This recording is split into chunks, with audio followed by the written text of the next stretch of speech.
ನಮಸ್ತೆ. ಬೆಳಕು ನಕ್ಷತ್ರ ವ್ಲಾಗ್ಗೆ ಸ್ವಾಗತ. ನೀವೇನಾದರೂ ನನ್ನ ಚಾನಲ್ಗೆ ಹೊಸಬ್ರಾಗಿದ್ದರೆ ಸಬ್ಸ್ಕ್ರೈಬ್ ಮಾಡಿಕೊಂಡು ವೀಡಿಯೋಸ್ನ ನೋಡಿ. ಸಬ್ಸ್ಕ್ರೈಬ್ ಆಗಿರೋರು ಸುಧಾ ವೀಡಿಯೋಸ್ನ ನೋಡಿ. ನಂತರ ಈ ರೆಸಿಪಿ ಏನಾದರೂ ಇಷ್ಟ ಆದರೆ ಫ್ರೆಂಡ್ ಆ್ಯಂಡ್ ಫ್ಯಾಮಿಲಿಗೆ ಶೇರ್ ಮಾಡಿ. ನಾನು ಯಾವುದೇ ವೀಡಿಯೋಸ್ ಹಾಕಿದ್ರೂ ಮೊದಲನೇದಾಗಿ ನಿಮಗೆ ನೋಟಿಫಿಕೇಷನ್ ಬರಬೇಕು ಅಂತ ಅಂದರೆ ಅಲ್ಲೇ ಪಕ್ಕದಲ್ಲಿರೋ ಬೆಲ್ ಬಟನ್ನ ಪ್ರೆಸ್ ಮಾಡಿ, ಹಾಲ್ ಅನ್ನೋ ಬಟನ್ನ ಪ್ರೆಸ್ ಮಾಡಿ. ನಾನಿವತ್ತಿನ ದಿನ ಒಂದಲ್ಗ ಸೊಪ್ಪಿನ ಚಟ್ನಿ ಹೇಗೆ ಮಾಡೋದು ಅನ್ನೋದನ್ನು ನೋಡ್ಕೊಂಡು ಬರೋಣ ಬನ್ನಿ. ಇದಕ್ಕೆ ಸಾಮಗ್ರಿಗಳು ಈ ರೀತಿ ಇಟ್ಕೊಂಡಿದ್ದೀನಿ. ಮೊದಲನೇದಾಗಿ ಯಾವ್ಯಾವ ಸಾಮಗ್ರಿಗಳು ಇಟ್ಕೊಂಡಿದ್ದೀನಿ ಅನ್ನೋದನ್ನು ತೋರಿಸ್ತಾ ಇದ್ದೀನಿ. 2 ಈರುಳ್ಳಿ, 2 ಟೊಮೊಟೊ, ಸ್ವಲ್ಪ ಕೊತ್ತಂಬರಿ ಸೊಪ್ಪು, ಜೀರಿಗೆ, ಬೆಳ್ಳುಳ್ಳಿ, ನಂತರ 1 ಸ್ಪೂನಷ್ಟು ಕಡಲೆಬೇಳೆ, ಹಸಿಮೆಣ್ಸಿನ್ಕಾಯಿ, ಒಣಮೆಣ್ಸಿನ್ಕಾಯಿ. ನಾನಿಲ್ಲಿ ಕೊಬ್ಬರಿ ತೊಗೊಂಡಿದ್ದೀನಿ. ನೀವು ಹಸಿ ಕಾಯಿ ಆದ್ರೂ ತೊಗೋಬೋದು. ಈಗಿನ ಕಾಯಿ ರೇಟ್ ಎಷ್ಟಾಗಿದೆ ಅಂತ ಗೊತ್ತು, ಹಾಗಾಗಿ ನಾನು ಕೊಬ್ಬರಿ ಯೂಸ್ ಮಾಡ್ತಾಯಿದ್ದೀನಿ. ನಂತರ ಇಲ್ಲಿ ಒಂದಲ್ಗ ಸೊಪ್ಪು ತೊಗೊಂಡಿದ್ದೀನಿ. ಈ ಮಳೆಗಾಲದಲ್ಲಂತೂ ಯಥೇಚ್ಛವಾಗಿಯೇ ಬಂದಿದೆ ಅಂತ ಅನ್ಬೋದು. ಯಾಕಂದರೆ ಇದೊಂಥರ ಪುದೀನ ಸೊಪ್ಪು ಥರ ಒಂದು ಗಿಡ ಹಾಕಿದ್ರೆ ಸಾಕು ಎಲ್ಲ ಕಡೆ ಸ್ಪ್ರೆಡ್ ಆಗುತ್ತೆ.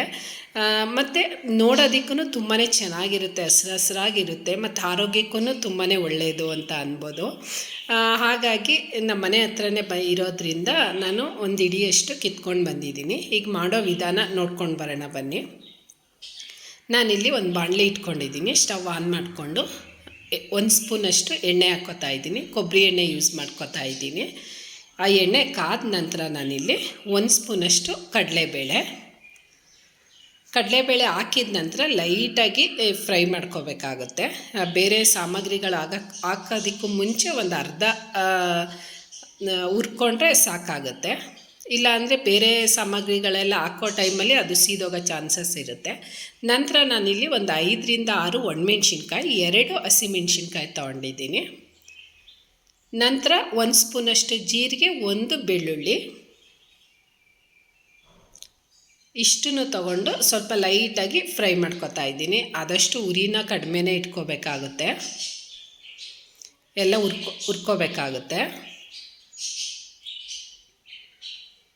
ಹುರ್ಕೊಂಡಿದ್ದ ನಂತರ ನಾನಿಲ್ಲಿ ಒಂದು ಕಾಯಿ ಅಂದರೆ ಒಂದು ಸ್ವಲ್ಪ 2ರಿಂದ 3 ಸ್ಪೂನ್ ಆದರೆ ಸಾಕಾಗುತ್ತೆ, ಜಾಸ್ತಿ ಏನು ಅವಶ್ಯಕತೆ ಇರೋದಿಲ್ಲ.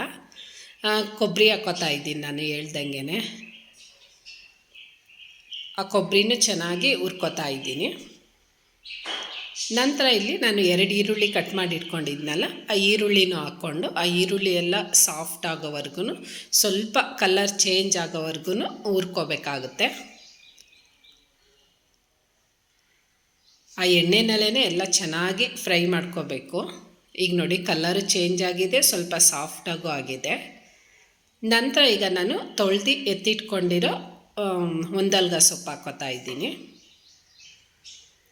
ಒಂದಲ್ಗ ಸೊಪ್ಪು ಹಾಕೊಂಡ ತಕ್ಷಣ ಅದು ಬೇಗನೆ ಸಾಫ್ಟ್ ಆಗುತ್ತೆ. ಸೊಪ್ಪು ಅಂದರೆ ಬೇಗ ಎಣ್ಣೆಯಲ್ಲಿ ಫ್ರೈ ಮಾಡಿದ ತಕ್ಷಣವೇ ಸಾಫ್ಟ್ ಆಗಿಬಿಡುತ್ತೆ. ಇದೊಂದು 1 ನಿಮಿಷ 2 ನಿಮಿಷಗಳ ಕಾಲ ಫ್ರೈ ಮಾಡಿಕೊಂಡ್ರೆ ಸಾಕು. ಎಲ್ಲ ಚೆನ್ನಾಗಿ ಫ್ರೈ ಮಾಡ್ಕೋಬೇಕಾಗುತ್ತೆ. ಇದೊಂದು ನಾನು ಒಂದು ಇಡಿ ತೊಗೊಂಡಿದ್ದೀನಿ ಅಂದರೆ ಒಂದು 3ರಿಂದ 4 ಜನ ಊಟ ಮಾಡ್ಬೋದು ಅಂತಲೇ ಅನ್ಬೋದು. ನಂತರ ನಾನಿಲ್ಲಿ 2 ಸಣ್ಣ ಗಾತ್ರದ 2 ಟೊಮೊಟೊ ಕಟ್ ಮಾಡಿ ಹಾಕ್ಕೋತಾ ಇದ್ದೀನಿ. ಇಲ್ಲ ಅಂದರೆ 1 ಹಾಕ್ಕೊಂಡ್ರೂ ನಡೆಯುತ್ತೆ. ನಾನಿಲ್ಲಿ 2 ಹಾಕ್ಕೋತಾ ಇದ್ದೀನಿ. ನಂತರ ಸ್ವಲ್ಪ ಕೊತ್ತಂಬರಿ ಸೊಪ್ಪು ಹಾಕ್ಕೊಂಡು ಅದು ಎಲ್ಲ ಚೆನ್ನಾಗಿ ಸಾಫ್ಟ್ ಆಗೋವರೆಗೂ ಹುರ್ಕೋಬೇಕಾಗುತ್ತೆ. ಆದಷ್ಟು ಎಣ್ಣೆಯಲ್ಲಿ ಫ್ರೈ ಮಾಡ್ಕೋಬೇಕಾಗುತ್ತೆ. ಎಲ್ಲ ಚೆನ್ನಾಗಿ ಫ್ರೈ ಆಗಿದ ನಂತರ ನಾವಿಲ್ಲಿ ನೋಡಿ ಟೊಮೊಟೊ ಎಲ್ಲ ಚೆನ್ನಾಗಿ ಸಾಫ್ಟ್ ಆಗ್ತಾ ಬರ್ತಾ ಇದೆ. ಸೊಪ್ಪಂತೂ ನೋಡಿ ಎಷ್ಟು ಬೇಗ ಅಂದರೆ ಸಾಫ್ಟ್ ಆಯಿತು ಅಂತ. ಇನ್ನೂ ಒಂದು ಇಡಿ ಹಾಕಿದ್ರೂ ಏನೂ ತೊಂದರೆ ಇಲ್ಲ, ಚೆನ್ನಾಗಿರುತ್ತೆ. ಈಗ ನಾವು ಇದನ್ನು ಆರೋದಕ್ಕೆ ಬಿಡಬೇಕಾಗುತ್ತೆ. ಇದು ಆರಾದಮೇಲೆ ಮಿಕ್ಸಿ ಜಾರ್ಗೆ ಹಾಕ್ಕೊಂಡು ರುಬ್ಕೋಬೇಕಾಗುತ್ತೆ. ಇದು ತರ್ತರಿಯಾಗಿದ್ರೂ ಪರವಾಗಿಲ್ಲ, ತುಂಬಾ ಚೆನ್ನಾಗಿರುತ್ತೆ ಅಂತಲೇ ಅನ್ಬೋದು. ಈಗ ನಾನೊಂದು ಮಿಕ್ಸಿ ಜಾರ್ ತೊಗೊಂಡು ಎಲ್ಲ ಸಾಮಗ್ರಿಗಳನ್ನ ಹಾಕ್ಕೋತಾ ಇದ್ದೀನಿ.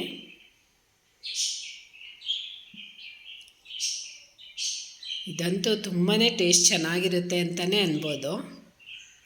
ಈಗ ರುಬ್ಕೊಂಡು ಬರೋಣ.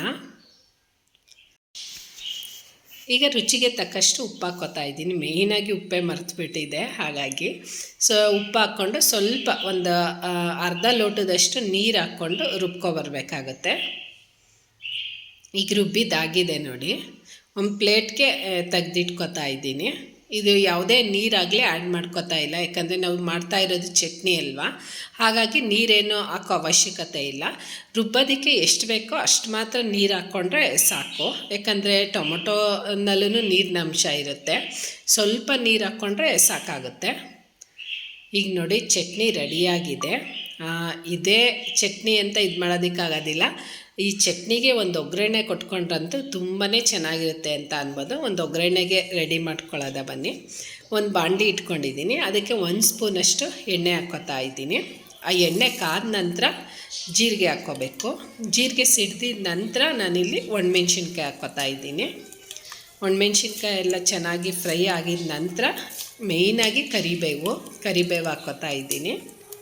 ಅದು ಚಟಪಟ ಅಂತ ಸಿಡ್ದಿದ ನಂತರ ನಾನಿಲ್ಲಿ ಸ್ವಲ್ಪ ಮಿಕ್ಸ್ ಮಾಡ್ಕೋಬೇಕಾಗುತ್ತೆ.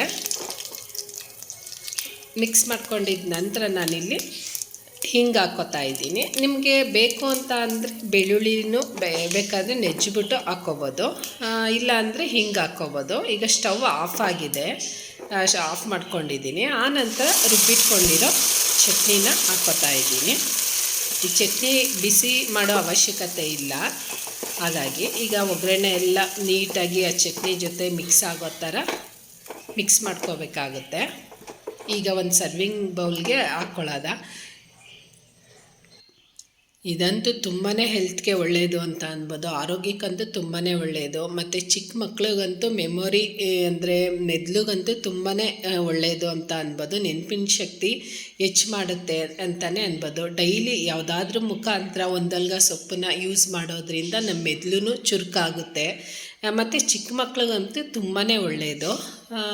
ಹಾಗಾಗಿ ಈ ಚಟ್ನಿನ ಈ ಚಟ್ನಿ ಮುಖಾಂತರ ಈ ಒಂದಲ್ಗ ಸೊಪ್ಪು ಹಾಕಿರೋದು ಮಕ್ಳಿಗೆ ಗೊತ್ತಾಗೋದಿಲ್ಲ, ಯಾಕಂದರೆ ಒಂದಲ್ಗ ರಸ ಏನಾದರೂ ಕುಡೀರಿ ಅಂತ ಅಂದರೆ ಯಾವುದೇ ಮಕ್ಕಳಾಗಲಿ ಕುಡಿಯೋದಕ್ಕೆ ಇಷ್ಟಪಡೋದಿಲ್ಲ.